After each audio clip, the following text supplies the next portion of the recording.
On se retrouve pour une nouvelle vidéo un peu spéciale, une édition spéciale pour fêter un anniversaire. On va fêter les 77 ans du journal de Tintin. Et oui, rien que ça. Et pour fêter cela, le Lombard a sorti un numéro spécial, donc le numéro que je vous présente, avec toute cette épaisseur, tout ce contenu exclusif sur Tintin. Ils ont fait appel à de nombreux auteurs qui ont travaillé ou qui travaillent encore sur les éditions Tintin. C'est extraordinaire.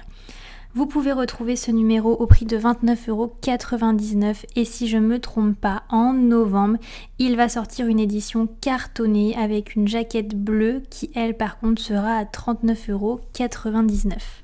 Ici, le but n'est pas du tout de voir s'ils vont relancer le journal de Tintin. Malheureusement, non. C'était seulement pour fêter cet anniversaire si particulier, puisque quand on lit la préface, on ressent avec quelle tristesse et quel regret ils ont de nous annoncer cela, que le journal ne reviendra pas, mais qu'ils tenaient tout de même à célébrer de la meilleure façon possible cet anniversaire en essayant de respecter les codes de l'ancien journal de Tintin. Donc dedans, vous allez retrouver de nombreux passages expliqués, mais aussi de nombreuses BD comme Black et Mortimer ou Yakari, le petit Indien.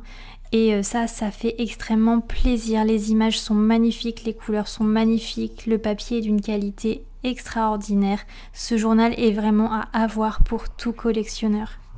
On nous rappelle dedans qu'il y a 3 dates clés à retenir pour le journal de Tintin. Il y a décembre 1944 où Raymond Leblanc, André Sinave et Georges Lallemand fondent leur maison d'édition, rue du Lombard, en plein centre de Bruxelles. Et ces 3 hommes vont convaincre Hergé de participer à la création d'un hebdomadaire jeunesse autour de son célèbre reporter Tintin.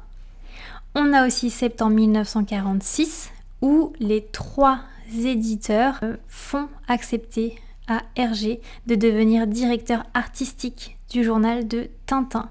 Et Hergé convainc Edgar P. Jacob, qu'on a déjà vu dans mes vidéos, de le rejoindre. C'est le créateur de Black et Mortimer.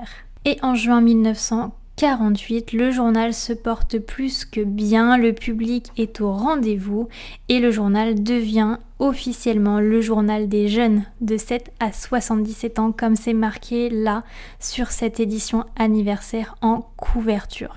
En plus de toutes ces pages de bande dessinée, vous allez retrouver 4 journalistes et spécialistes qui vont venir apporter du contenu avec des articles, comme c'était le cas avant. Ici, vous retrouvez même la couverture du Chevalier Blanc, donc le Chevalier Blanc qui est mis en avant ici. D'ailleurs, vous pouvez retrouver cette bande dessinée, cette IO sur ma page de vente, donc n'hésitez pas à aller faire un tour si ça vous intéresse. En fin de cette revue, vous allez retrouver l'original de couverture du journal de Tintin, le numéro 1 de 1946. Donc c'est un tiré à part, il l'appelle comme cela, de cette édition du numéro spécial de Tintin, édité à l'occasion des 77 ans de la création des éditions du Lombard. C'est vraiment sympa d'avoir ça en fin de revue. J'ai trouvé ça vraiment sympa de leur part de nous mettre une sorte de petit cadeau.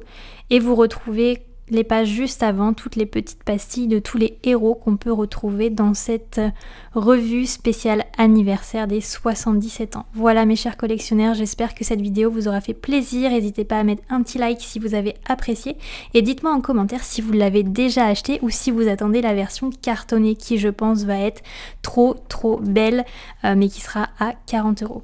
À bientôt dans une prochaine vidéo.